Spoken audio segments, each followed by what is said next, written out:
शुभ आरंभ। तो हम लोगों ने मैग्नेटिक फोर्स की बात करी थी, फ्लेमिंग लेफ्ट हैंड रूल की बात करी थी। ये सारा कुछ हम लोग पढ़ चुके हैं। अब एक चीज आपको पढ़ाता हूं मैं जो इंपॉर्टेंट है, और वो है इलेक्ट्रोमैग्नेटिक इंडक्शन। विद्युत चुंबकीय प्रेरण कहते हैं इसको, ठीक है।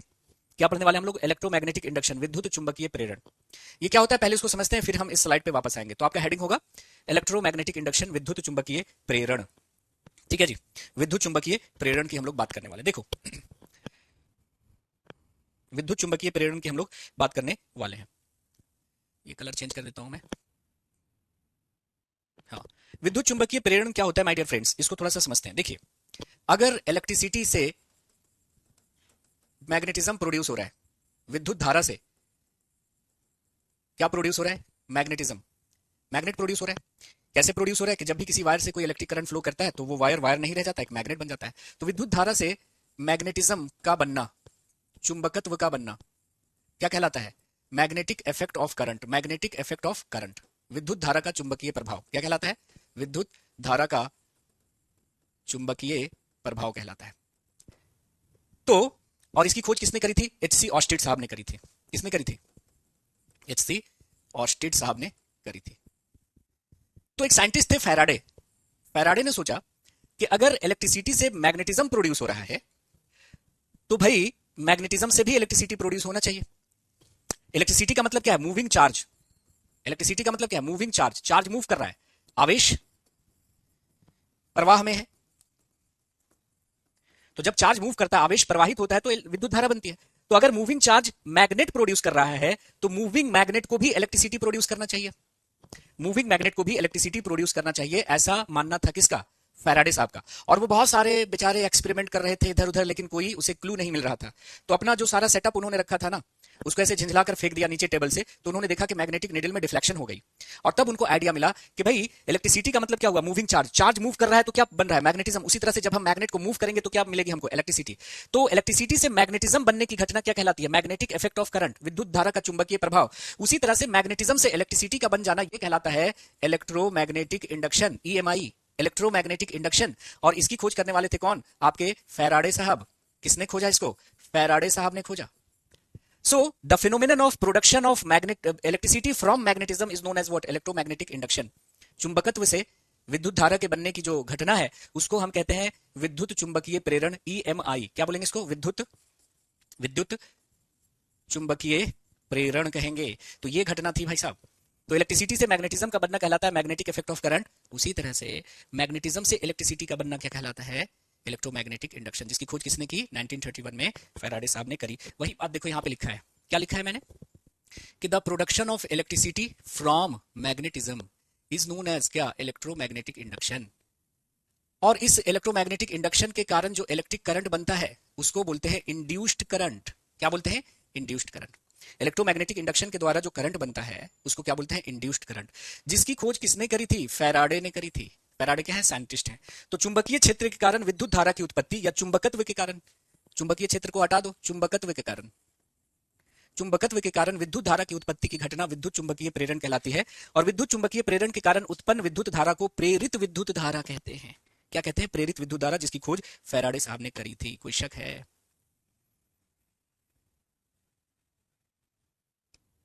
कोई शक? ज्योग्राफी की क्लास चली है?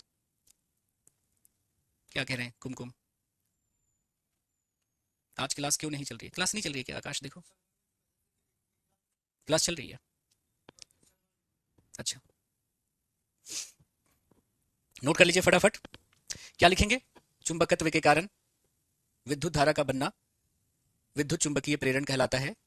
विद्युत चुंबकीय प्रेरण के कारण जो विद्युत धारा बनती है उसे हम क्या कहते हैं? इंड्यूस्ड करंट, प्रेरित विद्युत धारा। और इस घटना की खोज फैराडे साहब ने करी थी। ठीक है जी, बात आ रही है समझ में? चलिए, तो देखो उन्होंने क्या किया। क्या किया उन्होंने, उसका प्रयोग देख लो आप। इनका प्रयोग आप देखो। तो हमने क्या बोला कि भाई इलेक्ट्रिसिटी से मैग्नेटिज्म का बनना क्या कहलाता है? इलेक्ट्रिसिटी से मैग्नेटिज्म का बनना कहलाता है मैग्नेटिक इफेक्ट ऑफ करंट। लेकिन उल्टा देखो, मैग्नेटिज्म से इलेक्ट्रिसिटी का बनना क्या कहलाता है? EMI, electromagnetic induction. Magnetic effect of current की खोज किसने की थी? ऑस्टेड साहब ने की थी। और इसकी खोज किसने करी? फैराडे साहब ने करी। कोई शक है? फैराडे साहब ने करी। यही तो, इतनी ही बात तो अभी हमने डेफिनेशन ही पढ़ाई है। अब देखिए कि ये जो इंड्यूस्ड करंट बनेगा, है ना, मैग्नेटिज्म से जो करंट बनेगा उसको क्या बोला गया है? Induced current. क्या बोला गया है? इंड्यूस्ड करंट बोला गया है, प्रेरित विद्युत धारा बोली गई है। ये जो विद्युत धारा बनेगी किसके कारण? विद्युत चुंबकीय प्रेरण के कारण जो इलेक्ट्रिक करंट प्रोड्यूस होगा उसको हम कह रहे हैं कि इंड्यूस्ड करंट। इस इंड्यूस्ड करंट की दिशा ज्ञात करने के लिए एक लॉ है जिसका नाम है फ्लेमिंग राइट हैंड रूल। तो अभी तक 3 लॉ पढ़े हैं हमने, और इन 3 लॉ में क्या होता है बच्चे, इसका इधर उसका उधर करके चले आते हैं। हम एक बार तीनों को लिख देंगे, उसको दिमाग में यहां सेट कर लीजिएगा एग्जाम में जाने से पहले। तो जो प्रेरित विद्युत धारा है उसकी दिशा ज्ञात करने के लिए फ्लेमिंग राइट हैंड रूल का इस्तेमाल करते हैं। तो इस बात को जरा लिख लीजिएगा कि भाई डायरेक्शन ऑफ इंड्यूस्ड करंट, प्रेरित विद्युत धारा की दिशा ज्ञात करने के लिए हम यूज करते हैं फ्लेमिंग का दक्षिण हस्त नियम यानी राइट हैंड रूल। फ्लेमिंग साहब का राइट हैंड रूल क्या बोलता है? कहता है कि अपने राइट हैंड की इन तीनों अंगुलियों को एक दूसरे के लंबवत दिशा में लाइए। अपने हाथ की तीनों अंगुलियों को, कौन? राइट हैंड की तीनों अंगुलियों को एक दूसरे के परपेंडिकुलर रखे, लाइक दिस, ऐसे ना, परपेंडिकुलर, सब एक दूसरे के 90 पे है, ऐसे, इस तरह से के, इस तरह से के। देखिए आपका 4 फिंगर किधर हो? फील्ड की दिशा में हो। 4 फिंगर अगेन फील्ड की दिशा में। ये जो थंब है वो वायर जिधर मूव कर रहा है उसकी दिशा में हो, मोशन की दिशा में हो। तो ये जो सेंटर फिंगर है वो करंट की दिशा दे देगा, सी से सेंटर, सी से करंट, है ना। तो ये बोलता है कि आप अपने राइट हैंड के तीनों अंगुलियों को इस तरह से लाइए कि 4 फिंगर किधर हो? विद्युत क्षेत्र की दिशा में हो, विद्युत क्षेत्र की दिशा में हो। अंगूठा जो है वो तार के की गति की दिशा में हो, तार की गति की दिशा में हो, है ना, मोशन ऑफ वायर, जिधर वायर मूव कर रहा है। तो ये जो आपका सेंटर फिंगर है ना वो प्रेरित विद्युत धारा की दिशा दे देगा। किसकी दिशा दे देगा? प्रेरित विद्युत धारा की दिशा दे देगा।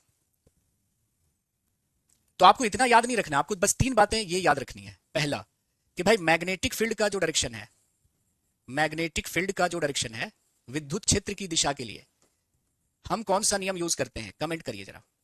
विद्युत क्षेत्र की दिशा ज्ञात करने के लिए, मैग्नेटिक फील्ड के डायरेक्शन को ज्ञात करने के लिए हम लोग यूज करते हैं right hand thumb rule. Right hand thumb rule, इसको याद रखना है जो बता रहा हूं, बाकी सबको भूलना है। दक्षिण हस्त अंगुष्ठ नियम, है ना, क्या बोलते हैं इसको? दक्षिण हस्त अंगुष्ठ नियम। दक्षिण हस्त अंगुष्ठ नियम क्या बोलते हैं? दक्षिण हस्त अंगुष्ठ नियम बोलते हैं। उसके बाद मैग्नेटिक फोर्स के डायरेक्शन के लिए, मैग्नेटिक फोर्स, है ना, चुंबकीय बल की दिशा ज्ञात करने के लिए, चुंबकीय बल की दिशा ज्ञात करने के लिए कौन सा लॉ अपनाते हैं? बताइए। चुंबकीय बल की दिशा ज्ञात करने के लिए हम लोग कौन सा लॉ अपनाते हैं? बताइए। Fleming left hand rule. Fleming left hand rule. क्या? Fleming's left hand rule. Fleming's left hand rule, Fleming का लेफ्ट हैंड रूल। और तीसरा है कि इंड्यूस्ड करंट की दिशा ज्ञात करने के लिए फ्लेमिंग राइट हैंड रूल का इस्तेमाल करते हैं। तो ये 3 रूल आपको दिमाग में सेट करना है।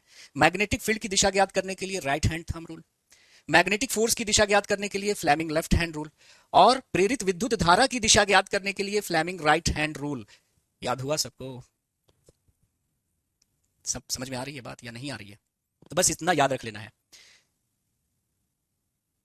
इतनी ही बातें याद रखनी है, बाकी भूल जाना है। तो फ्लेमिंग राइट हैंड रूल क्या बोलता है कि अपने राइट हैंड की इन तीनों अंगुलियों को इस तरह से रखिए कि भाई आपका जो 4 फिंगर है वो फील्ड की दिशा में, थंब जो है वो जिधर वायर मूव कर रहा है उसकी दिशा में, तो सेंटर फिंगर करंट की दिशा दे देगा। अब आइए कि फैराडे साहब ने क्या एक्सपेरिमेंट किया था? क्या एक्सपेरिमेंट किया था? इलेक्ट्रोमैग्नेटिक इंडक्शन क्या है? इलेक्ट्रोमैग्नेटिक इंडक्शन है कि मैग्नेटिज्म से इलेक्ट्रिसिटी प्रोड्यूस करना।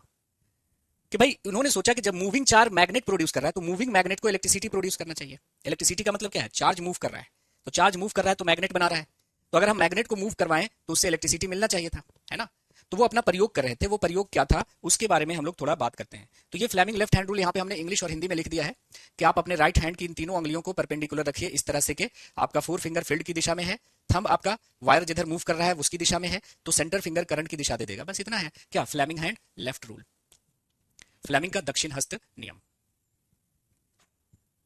तो इस नियम के अनुसार दाएं हाथ की तर्जनी, मध्य उंगली तथा अंगूठे को इस प्रकार फैलाया जाए कि तीनों एक दूसरे के लंबवत हो जाए तथा तर्जनी उंगली चुंबकीय क्षेत्र की तरफ हो, अंगूठा चालक की गति को दर्शाए, तो मध्य उंगली आपको प्रेरित विद्युत धारा की दिशा दे देगी, प्रेरित विद्युत धारा की दिशा दे देगी। यही तो कह रहा है ना। इसको याद रखना है कि आप राइट हैंड की इन तीनों अंगुलियों को ऐसे रखिए कि आपका 4 फिंगर फील्ड की दिशा में, सेंटर फिंगर वायर जिधर मूव कर रहा है उसकी दिशा में, तो सेंटर फिंगर आपको करंट की दिशा दे देगा। ये है आपका क्या? Fleming left hand rule. इसको याद रखना है। लेकिन इससे ज्यादा इंपॉर्टेंट जो मैंने क्या बताया, मैंने ये बताया आपको कि बस इतना याद रखना है आपको। फील्ड की दिशा के लिए right hand thumb rule, magnetic force यानी चुंबकीय बल की दिशा के लिए फ्लेमिंग लेफ्ट हैंड रूल, प्रेरित विद्युत धारा की दिशा ज्ञात करने के लिए फ्लेमिंग राइट हैंड रूल। इतना याद रख के जाना है एग्जाम में, ज्यादा लफड़ा आपको नहीं करना। अब इन्होंने क्या प्रयोग किए उस प्रयोग पे थोड़ा हम ध्यान देंगे। देखो उन्होंने क्या प्रयोग किया। उन्होंने एक कॉइल लिया और इस कॉइल में गैल्वेनोमीटर लगा दिया। पहला देखिएगा प्रयोग, एक कॉइल लिया और कॉइल में गैल्वेनोमीटर लगा दिया। गैल्वेनोमीटर क्या होता है? एक ऐसा यंत्र होता है जिसका कांटा इस तरह से घूम कर ये बताता है कि इस सर्किट से कोई करंट फ्लो कर रहा है कि नहीं कर रहा है। अब देखिए ये कॉइल भी रेस्ट में था और यहां पर एक मैग्नेट था, वो भी रेस्ट में था, है ना, वो भी रेस्ट में था, ठीक है, ये भी रेस्ट में था, दोनों की वेलोसिटी जीरो है। तो उन्होंने देखा कि भाई साहब इस कॉइल में कोई डिफ्लेक्शन नहीं हो रहा है, गैल्वेनोमीटर में कोई भी डिफ्लेक्शन नहीं हो रहा है ना, दोनों रेस्ट में था, कोई भी डिफ्लेक्शन नहीं हो रहा है। दूसरा प्रयोग ये था कि भाई ये कॉइल है और इससे लगा हुआ एक गैल्वेनोमीटर है। इन्होंने क्या किया कि मैग्नेट को मूव करना चालू किया कॉइल की तरफ। तो इन्होंने देखा कि जैसे ही हम मैग्नेट को मूव कर रहे हैं ना, ये जो है इसका कांटा डिफ्लेक्ट हो गया है। इसका मतलब कि भाई इससे करंट बहने लगा है। तो मूविंग चार्ज मैग्नेट प्रोड्यूस कर रहा था, तो मूविंग मैग्नेट को भी इलेक्ट्रिसिटी प्रोड्यूस करना चाहिए। तो जब उन्होंने अपने सेटअप को ऐसे फेंक दिया था ना, तो मोशन हुआ जिसकी वजह से गैल्वेनोमीटर के कांटे में डिफ्लेक्शन हुआ। तीसरा इन्होंने देखा कि ये आपका गैल्वेनोमीटर था और ये आपका कॉइल है, कॉइल से लगा हुआ गैल्वेनोमीटर है। ये मैग्नेट को अब हम दूर ले जा रहे हैं, तो मैग्नेट को दूर ले जाते समय भी डिफ्लेक्शन हुआ, मैग्नेट को दूर ले जाते समय भी डिफ्लेक्शन हुआ। मैग्नेट को नजदीक ले जाते समय विचलन इधर था, तो दूर ले जाते समय विचलन की दिशा बदल गई, अब इधर विचलित कर रहा है, मतलब इलेक्ट्रिसिटी तो प्रोड्यूस हो रही है, इलेक्ट्रिसिटी प्रोड्यूस हो रही है, ठीक है। ये हो गया पहला। दूसरे केस में उन्होंने क्या किया कि दूसरे केस में फिर उन्होंने क्या किया, देखिएगा कि ये आपका कॉइल था और ये आपका गैल्वेनोमीटर था और यहाँ पे ये दोनों ही रेस्ट में थे, ये भी रेस्ट में, ये भी रेस्ट में, तो डिफ्लेक्शन नहीं हुआ कॉइल में। अब इन्होंने क्या किया दूसरे केस में कि मैग्नेट को क्या किया, मैग्नेट को रेस्ट में रखा, मैग्नेट को रेस्ट में रखा, ठीक है। यहां पर कॉइल क्या था, रेस्ट में था, कॉइल रेस्ट में था, मैग्नेट मूव कर रहा था इसकी तरफ या इससे दूर। अब यहां पे ये मैग्नेट जो है वो रेस्ट में है और कॉइल इसकी तरफ मूव कर रहे हैं। तो देखा इन्होंने कि कॉइल इसकी तरफ मूव कर रहा है, तो भाई विद्युत धारा प्रवाहित हो रही है, गैल्वेनोमीटर में डिफ्लेक्शन आ रहा है, ठीक है। तीसरा इन्होंने देखा प्रयोग करके कि भाई अभी जो है ये मैग्नेट जो है अभी भी रेस्ट में है और अब कॉइल इससे दूर ले जा रहे हैं, तो कॉइल दूर ले जाते समय भी क्या हुआ, इसमें डिफ्लेक्शन हुआ, डिफ्लेक्शन की बस दिशा बदल गई। तो इस प्रयोग से उन्होंने निष्कर्ष निकाला, वो निष्कर्ष ये था कि अगर कॉइल और मैग्नेट के बीच, अगर तार और मैग्नेट के बीच कोई रिलेटिव मोशन है, सापेक्ष गति है, मतलब दोनों में से कोई एक मूव कर रहा हो, या तो कॉइल मूव कर रहा हो या तो मैग्नेट मूव कर रहा हो, तो तार में क्या होती है, बिजली पैदा हो जाती है, करंट पैदा हो जाता है। और इसी करंट को हम क्या बोलते हैं, इंड्यूस्ड करंट। और इसी करंट की दिशा ज्ञात करने के लिए हमने यूज किया है फ्लेमिंग राइट हैंड रूल, जिसमें फोर फिंगर किधर है, फील्ड की दिशा में है, मैग्नेट है तो उसका फील्ड होगा, तो फोर फिंगर को फील्ड की दिशा में रखो और थंब को किधर रखो, जिधर वायर मूव कर रहा है उसकी दिशा में रखो, तो सेंटर फिंगर करंट की दिशा दे देगा। आई बात समझ में? तो इन्होंने एक निष्कर्ष निकाला, इस प्रयोग के आधार पर इन्होंने निष्कर्ष निकाला, क्या निकाला कि if there is a relative motion between coil and magnet, अगर कॉइल और मैग्नेट के बीच कोई सापेक्ष गति है, यानी दोनों में से कोई एक मूव कर रहा है, तो कॉइल में विद्युत धारा प्रवाहित हो जाती है। और इसी घटना को कहा गया विद्युत चुंबकीय प्रेरण, यानी मूविंग मैग्नेट क्या कर रहा है, विद्युत धारा प्रवाहित कर रहा है, प्रोड्यूस कर रहा है। ओके, तो इस घटना को कहा गया विद्युत चुंबकीय प्रेरण। क्या कहा गया, विद्युत चुंबकीय प्रेरण कहा गया। क्लियर है? तो इन्होंने क्या निष्कर्ष निकाला कि if there is a relative motion between coil and magnet and electric current is induced in the coil, है ना, तो लिख देते हैं इसको, if there is a relative motion, if there is a relative motion between coil and magnet and electric current is induced, and electric current is induced in the coil। यदि कुंडली और चुंबक के बीच, यदि कुंडली एवं चुंबक के बीच सापेक्ष गति है, सापेक्ष गति हो, तो कुंडली में विद्युत धारा उत्पन्न हो जाती है, ठीक है।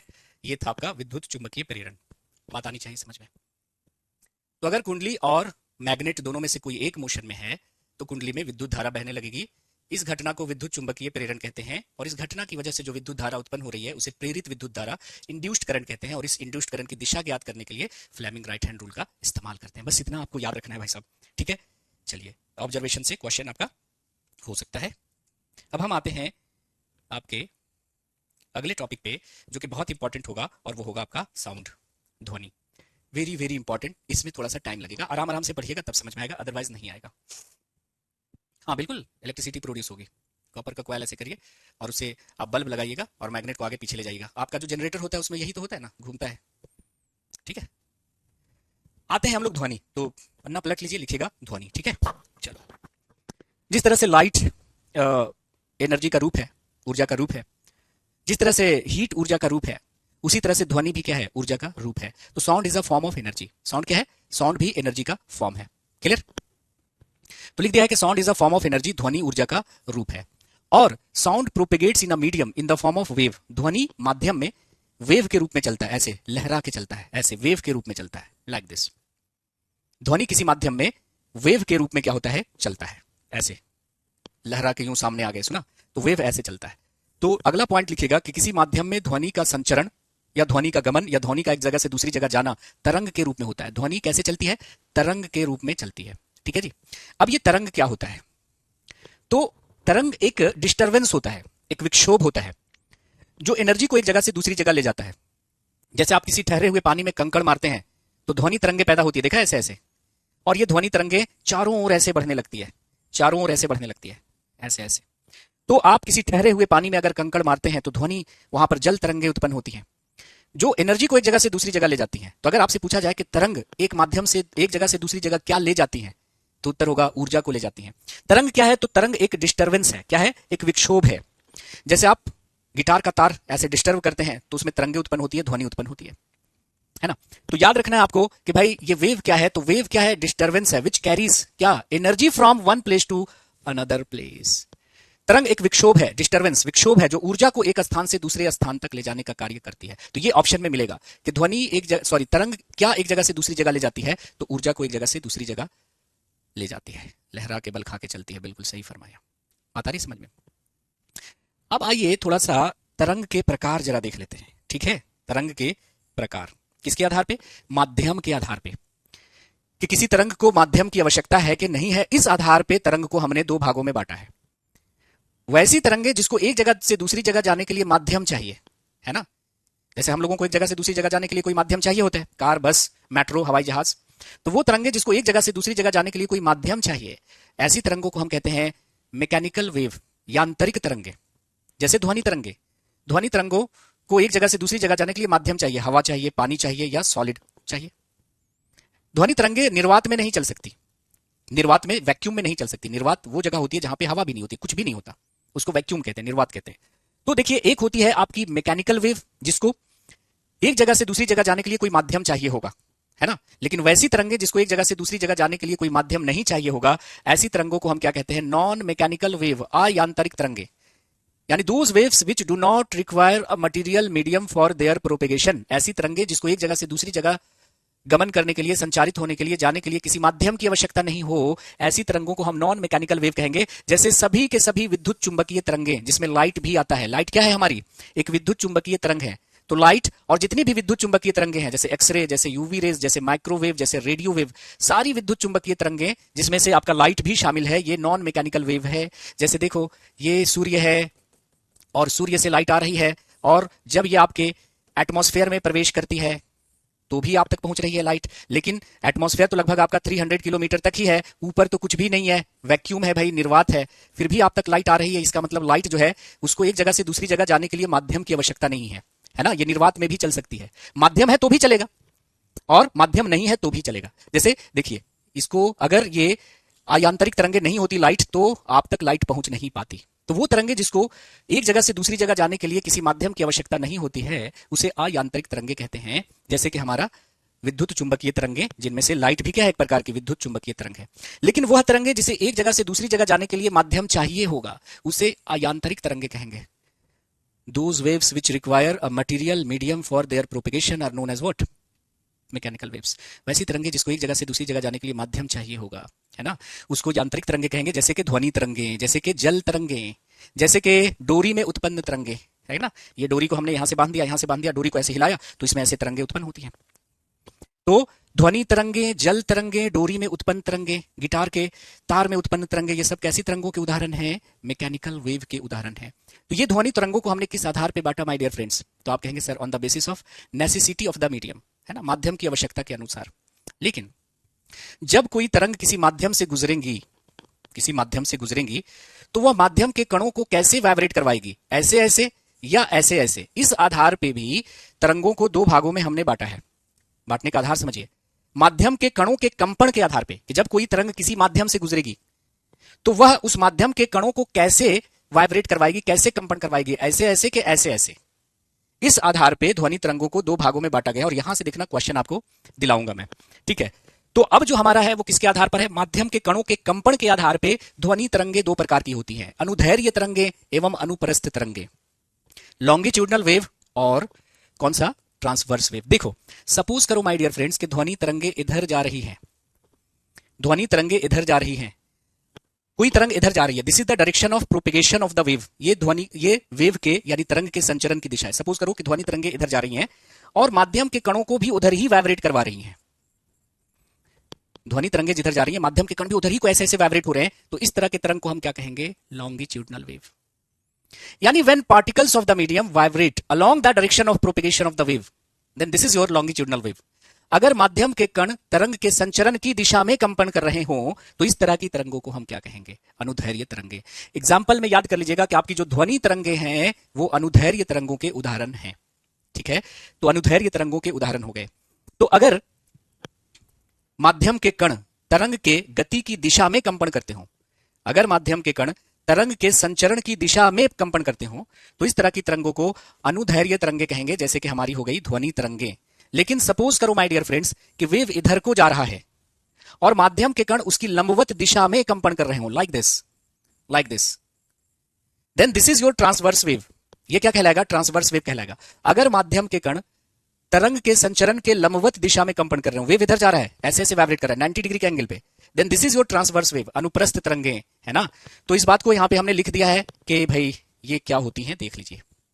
तो अगर माध्यम के कण तरंग के संचरण के लंबवत दिशा में कंपन करते हो, like this, when particles of the medium vibrate in a direction perpendicular to the direction of propagation of wave, then this is your क्या? Then this is your transverse wave, अनुप्रस्थ तरंगे। क्या? ट्रांसवर्स वेव, अनुप्रस्थ तरंगे। तो इसमें तरंग की गति की दिशा माध्यम के कणों के कंपन करने की दिशा के लंबवत होती है। तो अगर माध्यम के कण तरंग के संचरण के लंबवत दिशा में कंपन कर रहे हो तो ये हो जाएगा आपका क्या? जैसे कि एग्जांपल के तौर पे सारे के सारे इलेक्ट्रोमैग्नेटिक वेव, जैसे कि लाइट। तो अगर मैं आपसे कहूं कि भाई लाइट कैसा वेव है, प्रकाश कैसा तरंग है, तो क्या कहिएगा? लाइट जो है वो कैसा है? Non mechanical transverse wave. यहीं से क्वेश्चन मिलेगा, नॉन मैकेनिकल ट्रांसवर्स वेव, आयांतरिक अनुप्रस्थ तरंगे। लेकिन वहीं पर मैं कहूं कि भाई आपका ध्वनि कैसा वेग है, सॉरी ध्वनि कैसी तरंग है, तो आप कहिएगा सर आपकी जो ध्वनि तरंगे है ना वो मैकेनिकल लॉन्गिट्यूडनल वेव है। आ रहा है समझ में? आपकी ध्वनि तरंगे कैसी हैं? यांत्रिक अनुदैर्घ्य तरंगे। यांत्रिक कहने का मतलब इसे एक जगह से दूसरी जगह जाने के लिए माध्यम चाहिए, और लॉन्गिट्यूडनल कहने का मतलब क्या हुआ कि अगर ये माध्यम से गुजरेगा तो उस माध्यम के कणों को ऐसे ऐसे वाइब्रेट करवाएगा। लाइट कैसा है? Non mechanical transverse. क्या मतलब है इसका? नॉन मैकेनिकल ट्रांसवर्स कहने का मतलब कि लाइट को एक जगह से दूसरी जगह जाने के लिए कोई मीडियम नहीं चाहिए, लेकिन अगर ये किसी मीडियम से गुजरेगा, मादारी समझ में, लाइट को एक जगह से दूसरी जगह जाने के लिए किसी मीडियम की आवश्यकता नहीं है। इसका मतलब ये नहीं कि वो मीडियम से गुजर नहीं सकता। लाइट को हम क्या बोल रहे हैं? नॉन मैकेनिकल वेव है, मतलब इसको एक जगह से दूसरी जगह जाने के लिए कोई माध्यम नहीं चाहिए, लेकिन अगर ये किसी माध्यम से गुजरेगा तो माध्यम के कणों को कैसे कैसे वाइब्रेट करवाएगा? Like this. ये ऐसे जाएगा, माध्यम के कण ऐसे ऐसे वाइब्रेट करेंगे, और ये कैसे वाइब्रेट करवाएगा? ऐसे। जिधर माध्यम के कण जा रहे हैं, सॉरी जिधर वेव जा रहा है, माध्यम के कण भी उधर ही को वाइब्रेट कर रहे होंगे। आई बात समझ में? कोई शक है? तो ये दो आधार पे याद कर लीजिएगा कि लाइट कैसा है? नॉन मैकेनिकल ट्रांसवर्स वेव है, आयांतरिक अनुप्रस्थ तरंग है, और साउंड कैसा है? यांत्रिक अनुदैर्घ्य तरंग। कोई दिक्कत किसी को? अब आ जाइए हमारा, तो जैसे क्वेश्चन होगा कि साउंड वेव है non mechanical transverse wave, non mechanical longitudinal wave, mechanical transverse wave, mechanical longitudinal wave, क्या बोलिएगा, मैकेनिकल लॉन्गिट्यूडनल वेव, ध्वनि तरंगे यांत्रिक अनुदैर्घ्य तरंगे हैं। तो ऐसा ऑप्शन बना देगा कि आप जो है चकरा जाते हैं। चकराना नहीं है, बस कॉन्सेप्ट से आपको याद रखना है, ठीक है। अब देखिए ये जो ट्रांसवर्स वेव होता है, ट्रांसवर्स वेव यानी जो अनुप्रस्थ तरंगे होती हैं, अनुप्रस्थ तरंगे होती हैं, वो किसी भी माध्यम में क्रिस्ट और ट्रफ के रूप में चलती हैं, ऐसे चलती हैं, लहरा के चलती है ऐसे। ये जो अनुप्रस्थ तरंगे हैं वो किसी माध्यम में किस रूप में चलती हैं, क्रिस्ट और ट्रफ के रूप में। ये जो ऊपर वाला है ना वो कहलाता है क्रिस्ट, शीर्ष, और ये नीचे वाला क्या कहलाता है, ट्रफ, गर्त, ठीक है। तो शीर्ष गर्त ऐसे चलेंगी। तो याद कर लीजिएगा कि ट्रांसवर्स वेव किसी माध्यम में क्रिस्ट और ट्रफ के रूप में चलेगा। किस रूप में, ऐसे क्रिस्ट और ट्रफ के रूप में चलेगा। लेकिन जो लॉन्गिट्यूडनल वेव होती है, लॉन्गिट्यूडनल वेव, वो माध्यम में कंप्रेशन और रेयरफैक्शन के फॉर्म में चलेगा, संपीड़न विरलन के रूप में चलेगा। जैसे देखिए क्या कहना मैं चाहता हूं, जैसे कि आपका लॉन्गिट्यूडनल वेव है, मान लिया अनुदैर्घ्य तरंगे, अनुदैर्घ्य तरंगे माध्यम में कैसे चलेंगी, तो कंप्रेशन रेयरफैक्शन के फॉर्म में चलेगी। किस रूप में चलती है, कंप्रेशन, जिसको सी से हम डिनोट करेंगे, कंप्रेशन जिसको हम संपीड़न कहेंगे, और रेयरफैक्शन के फॉर्म में चलेंगे, रेयरफैक्शन, विरलन के रूप में। क्या होता है ये, इसको समझिए। तो जो अनुप्रस्थ तरंगे होती है वो माध्यम में कैसे चल रही हैं, ऐसे चल रही हैं, क्रेस्ट ट्रफ, ऊपर वाला शीर्ष गर्त, ऐसे चल रही है, लहरा के चल रही है, ऐसे ऐसे लहरा के बल खा के ऐसे चलती है। लेकिन लॉन्गिट्यूडनल वेव कैसे चल रही है माध्यम में, कंप्रेशन और रेयरफैक्शन के फॉर्म में चलती है। जैसे सपोज करो कि ये कोई स्पीकर है और ये स्पीकर का पर्दा जो है वो वाइब्रेट कर रहा है ऐसे। तो जब कोई चीज कंपन करती है तब ध्वनि उत्पन्न होती है, ठीक है। तो स्पीकर का पर्दा ऐसे ऐसे वाइब्रेट कर रहा है जिसकी वजह से ध्वनि उत्पन्न हो रही है। तो स्पीकर का पर्दा ऐसे ऐसे कंपन कर रहा है, तो इसके कांटेक्ट में जो एयर है वो भी एग्जैक्टली सेम मैनर में ऐसे ऐसे वाइब्रेट करेगा, ऐसे ऐसे ऐसे ऐसे वाइब्रेट करेगा। तो ये जो माध्यम से जब गुजरेगी ध्वनि तो कहीं पर क्या होगा कि डेंसिटी क्या होगी, बढ़ जाएगी ऐसे, और फिर क्या होगी, घटेगी। तो कंप्रेशन होगा, फिर रेयरफैक्शन होगा, फिर कंप्रेशन होगा, फिर रेयरफैक्शन होगा, फिर कंप्रेशन होगा, फिर रेयरफैक्शन होगा, है ना, कंप्रेशन होगा फिर रेयरफैक्शन होगा, ऐसे। तो इस तरह से बढ़ती है। जैसे आप स्प्रिंग को ऐसे दबाओ तो डेंसिटी बढ़ जाएगी, खींचो तो घट जाएगी। ऐसा ही चलता है आपका ध्वनि। किस रूप में, यह है कंप्रेशन, यह है रेयरफैक्शन, यह है कंप्रेशन, यह है रेयरफैक्शन, यह है कंप्रेशन, यह है रेयरफैक्शन, यह है कंप्रेशन, यह है रेयरफैक्शन, संपीड़न विरलन, ऐसे ऐसे चलेगा, ऐसे ऐसे। कभी तो माध्यम की का घनत्व बढ़ जाएगा, घट जाएगा। तो यहां पे देखो ये डेंसिटी क्या है, बढ़ गई है। यहां पे माध्यम का जो घनत्व है वो क्या है, बढ़ गया है। प्रेशर भी क्या हो गया है, प्रेशर भी क्या हो गया है, बढ़ गया है ना, दाब भी बढ़ गया। तो माध्यम का वह क्षेत्र जहां पर डेंसिटी बढ़ गई, प्रेशर बढ़ गई, उसको हम क्या बोलते हैं, कंप्रेशन कहते हैं, संपीड़न कहते हैं।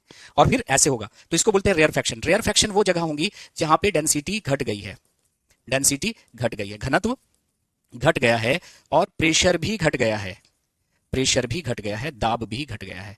तो आप क्या बोलिएगा कि अनुप्रस्थ तरंगे किस रूप में चलती है माध्यम में, इतना याद रखना है। अनुप्रस्थ तरंगे माध्यम में किस रूप में चलती है, शीर्ष गर्त के रूप में, क्रेस्ट ट्रफ, है ना। तो क्रेस्ट ट्रफ शीर्ष गर्त के रूप में ऐसे चलती है, लहरा के। ऊपर वाले को क्रेस्ट बोलते हैं, नीचे वाले को ट्रफ बोलते हैं। तो क्रेस्ट और ट्रफ के रूप में चलती है।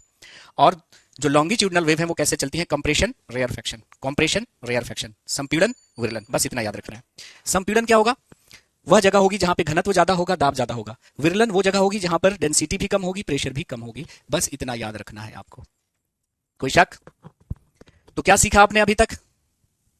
अभी तक ये सीखा कि जो अनुप्रस्थ तरंगे हैं वो क्रेस्ट और ट्रफ के रूप में चलती हैं माध्यम में, और अनुदैर्घ्य तरंगे आपकी संपीड़न और विरलन के रूप में चलती हैं।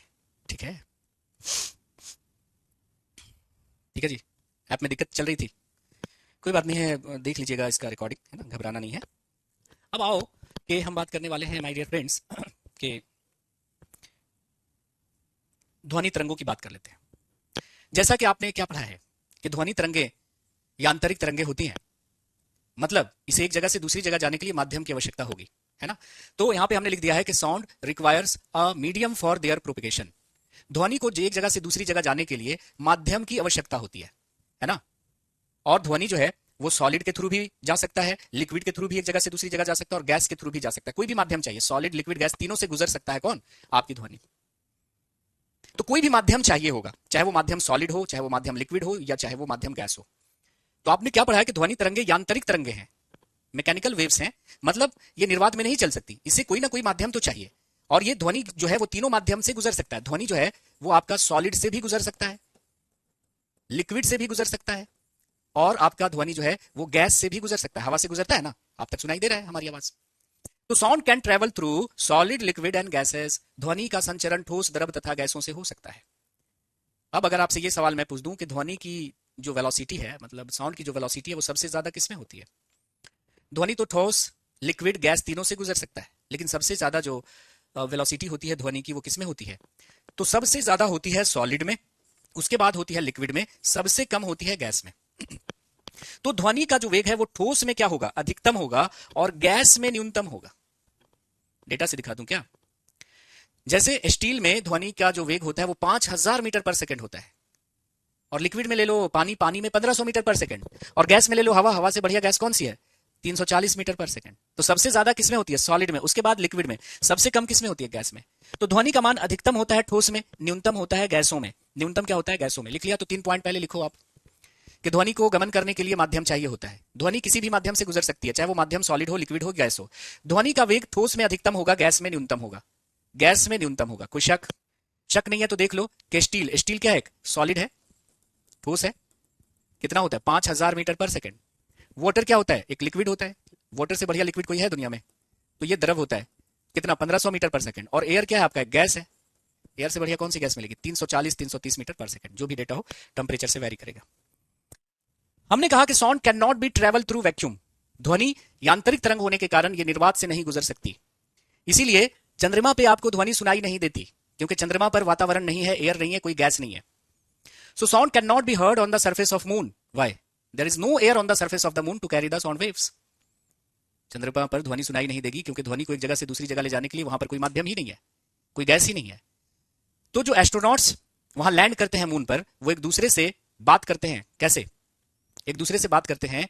वायरलेस सेट के थ्रू, जिसमें किसका यूज करते हैं? रेडियो वेव के थ्रू बात करते हैं। तो उस वायरलेस सेट में रेडियो तरंगों का क्या करते हैं? इस्तेमाल करते हैं। तो याद कर लीजिएगा कि ध्वनि का संचरण निर्वात में नहीं हो सकता। तो जो एस्ट्रोनॉट्स, जो अंतरिक्ष यात्री मून पे जाते हैं, चंद्रमा पे जाते हैं, वो एक दूसरे से बात करने के लिए वायरलेस सेट का इस्तेमाल करते हैं, जिसमें कौन सी तरंगें यूज की जाती हैं? रेडियो वेव का इस्तेमाल करते हैं, रेडियो तरंगों का इस्तेमाल करते हैं। So the astronauts who land on the surface of moon talks to one another with the help of wireless set using radio waves. तो वो अंतरिक्ष यात्री जो मून की सतह पे जाते हैं, वो एक दूसरे से बात करने के लिए वायरलेस सेट का इस्तेमाल करते हैं। और उस वायरलेस सेट में किन तरंगों का इस्तेमाल होता है ये पूछा गया है, तो रेडियो तरंगों का इस्तेमाल होता है। आप चंद्रमा पर बिल्कुल ऐसे पास आकर भी बोलेंगे ना किसी के कान में, तो सुन नहीं पाएगा, क्योंकि आप पढ़ चुके हैं कि ध्वनि तरंगे यांत्रिक तरंगे हैं, तो निर्वात में नहीं चल सकती। मून पर एयर ना होने के कारण साउंड को एक जगह से दूसरी जगह कोई ले जाने वाला है नहीं, तो ये एक जगह से दूसरी जगह जा नहीं सकता। ठीक है।